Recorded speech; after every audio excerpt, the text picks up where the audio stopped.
hadduu galaaska uu ku buuxsamayo wixii lagu shubay xaaskaaga qalbigeedana wuxuu ku buuxsamayaa hadallada macaan ee aad kula hadlayso, dhaqanka wanaagsan ee aad kula dhaqmayso. xaaskaaga marka waa sida dhalada oo kale, meel sare haddaad dhigtid meel sare ayay ku dhigaysaa. السلام عليكم ورحمة الله وبركاته ولاليال ميل بدون كجوكتان ولالكين أبو محمد عبدو محمد يوسف إن شاء الله ولاليال موقال كينا ما انتو وحوك بسابسين يهي ولاليال كلاس كان ادو جديد أما دلالنا ادو جديد بيها أنكو عبنو أو عبتانا ذا نوعيدي سكالة دوان أنكو ذا عبنو مقل ودلال ولاليال لكن واحد حسوستا مربو أدبيها أم عبتانك تكعبيسيد واحد حسوستا نبي صلى الله عليه وسلم تصالها عجيبك أو كبحي دمركو وصيد دلظة أوكله يا أنجشة رفقا بالقوارير سحابي سيوحوكو لأنجشو أدمري وأترتيبي دلوينك أدودد أما قارورضها أدودد واي waxaa saarnaa oo safar kula jirnay nabiga sallallahu alayhi wasallam xaasaskiisa wuxuu ku codsaday markii nabiga sallallahu alayhi wasallam si tartiib oo ayar ah inuu u socodsiiyo saadaad marka meesha u joodna waxay tahay walaalayaal dumarka iyo xaaskaagaba waa sida dhalada oo kale dhalada walaalayaal u fiirso dhalada meel walba lama dhigo meel khaas ah ayaa la dhigaa alaabaha kale laguma dhex daro alaabta dhexdeeda alaabaha kale laguma dhex daro meel gooni ayaa la dhigaa waa la ilaaliyaa haddaad dhalada gacanta ku wadid lamid ma ahan markaad boorsada caadi ah aad gacanta ku wadid markaad dhalada aad gacanta ku wadid waxaa tahay qof taxadaraya oo ka taxadaraya gacantaada inta aad ku wadid bahashaani ina meel kaaga dhacdo qof jug uu kaa siiyo gacantaada ay ka fakato dhulka ay ku dhacdo ayaad ka ilaalinaysaa sidoo kale haddii aad safar haddaad tahay waad ilaalinaysaa meel khaas ah ayaad dhiganaysaa meel loogu talagalay ayaad dhiganaysaa waxaadna ka ilaalinaysaa inay wax kaa gaaraan alaabta kale markii lagu dhex daro dadka ayaad u digaysaa war alaabta aan wado waa dhale dhaladaani meel gooni hal ii dhigo si ayadoo nabad qabto iyo safarkeyga meesha aan rabo ula gaaro u fiirso sidoo kale markaad adeeganaysid wax dhalo ku saabsan markaad soo iibsatid oo kaa jabi kara marka laguu soo qaadayo qofka kuu qaada waxaad ku leedahay aayar waxa aan wado waa dhalo si tartiib ah gaariga aad saaran tahay ama wax aad saaran tahay aad ku leedahay si tartiib ah u wad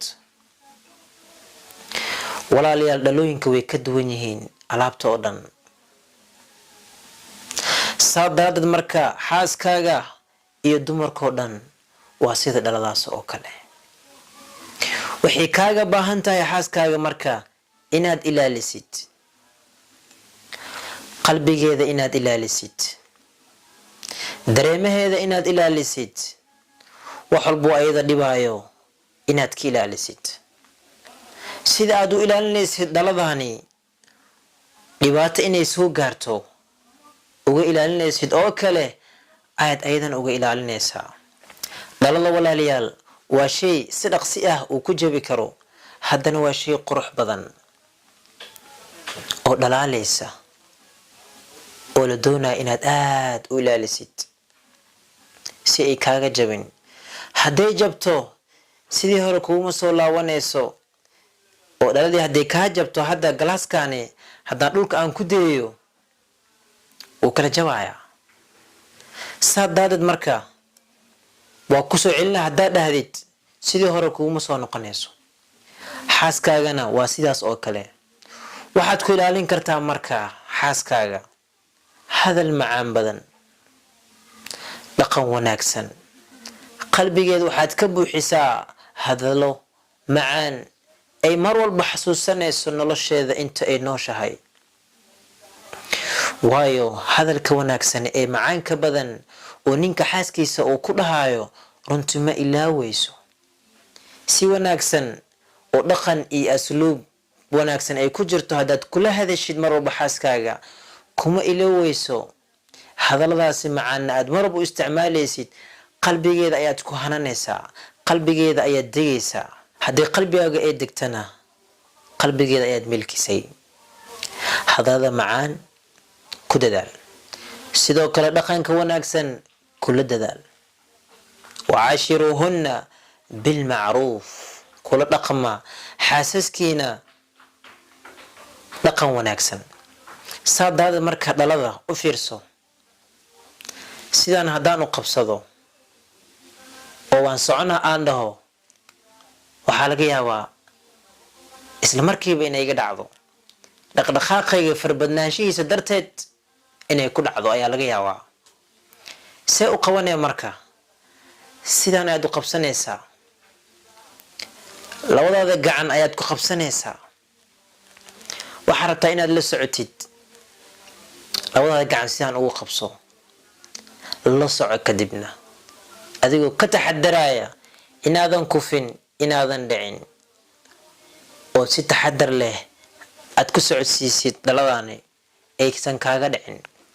saa daadad marka xaaskaaga labadaada gacmood ku qabso. dumarkao dhan walaalayaal waa sidaas oo kale. waxay u baahan yihiin inaan ilaalino qalbigooda, inaan ilaalino dareemahooda, inaan ilaalino. waxaa aada u yar walaalayaal inta qulubtooda ilaalinayso, waxaa aada u badan inta qalbigay ka jibinaysa walaalayaal. taasi ayaa nagu badan walaalayaal haddaynu ragnahay. qalbigooda iyo dareenka ayaga ay dareemayaan ma daneynaba. sadaadad marka xaaskaaga waa dhaladaasi oo kale ee ilaali. saa daraadeed marka haddaa labada gacan ku qabsatid waad ilaalinaysaa, adigana waad ilaalsamaysaa. xaaskaaga marka galaaska maxaad ku shubataa? wax walboo lacabo soo maahan. wax macaan haddaa ku shubatid, haddii wax macaan ayaa laga cabayaa. haddii wax qaraar aad ku shubatidna wax qaraar ayaa laga cabayaa. saa daada marka dhalada iyo galaaskaani wax macaan ku shubo. xaaskaaga hadalada macaan waa waxa uu galaaska uu ku buuxsamo. hadduu galaaska uu ku buuxsamayo wixii lagu shubay, xaaskaaga qalbigeedana wuxuu ku buuxsamayaa hadalada macaan ee aad kula hadlayso, dhaqankaa wanaagsan ee aad kula dhaqmayso, naxariistaada iyo dhimrintaada ayaa qalbigeeda dega walaalayaal. kaasi ayaa qalbigeeda buuxin kara walaalayaal. waxaan marka aada u xasuustaa mar walbo aan shay dhala ah aan qabsado, ama aan biyo ku cabo, ama aan soo iibsado, hadalkaasi nabiga sallallahu alayhi wasallam uu dhahay, war u naxariista dhalooyinka, qaruuradaha u naxariista. saadaad marka ku dadaa inaad kula dhaqantid xaaskaaga dhaqan wanaagsan. ilaalin fara badan ayay kaa rabtaa walaalayaal. dhaladaani marka ha uga tagin meel cidlo ah, meel ay kasoo dhici karta isla markiina ha saarin. meel banaanna ha uga tagin. sidoo kale haddaa isku dayid inaad dhalada aad jibisid, weliba xoog aad ku jibisid, si kas ah aad ku jibisid, dhaawacyo fara badan ayaa soo gaarayo. sida waxaa lamid ah xaaskaaga dhaqan xun haddaad kula dhaqantid, qalbigeeda iyo dareemaheeda haddaad ilaalin weysid, ma wada joogaysaan. wada joogiina ayaa adkaanayo, gurigaasi hore uma soconayo. saa daadad marka dhaladaada ilaali. waxaad ku shubatidna ayaad ka cabaysaa. xaaskaaga waa sida dhaladii oo kale, aan wada ilaalina walaalayaal. dhaqan wanaagsanna aan kula dhaqanno walaalayaal. saa daadad marka waxaad ka talisaa mar walba xaaskaaga la joogiina, horumarkiina, farxadiina, wanaagiina ka fikir. nabigu wuxuu dhihi sallallahu alayhi wasallam, rifqan bilqawaariir, hor u dhimriya dhalooyinka aad wadaan, u dhimriya. oo si tartiiba aayar ah u wada. marka saadaad marka xaasaskeena aan labada gacan ku qabsanno oo aan ilaalino si aayar ah aan u socodsiino. gacantaadana sida intaa saartidna ha ku soconin, waxaa dhici karto inay kaa dhacdo. xaaskaaga waa sida dhalada oo kale, ilaali. haddaad ilaalisid way ku ilaalinaysaa. u fiirso dhalada, galaaskan hadda guriga meel ka mid ah haddaad dhigtid meeshiisa ayaad ugu maanaysaa. wixii aad ku shubtay haddaad ugu tagtid wixii aad ku shubtay ayaad arkaysaa. xaaskaaga marka waa sida dhalada oo kale, meel sare haddaad dhigtid meel sare ayay ku dhigaysaa. meel hooseyso oo dhulka ah, busta iyo boorka iyo wasaqda ay kasoo gaari karaan haddaad dhigtid, hoos ayay ku dhigaysaa adigana. sababtoo ah waad dayacday, meel cidla aad uga tagtay. insha allah marka walaalayaal aanu ilaalino xaasaskeena si nabi sallallahu alayhi wasallam inoo dardaarmay rifqan bilqawaariir.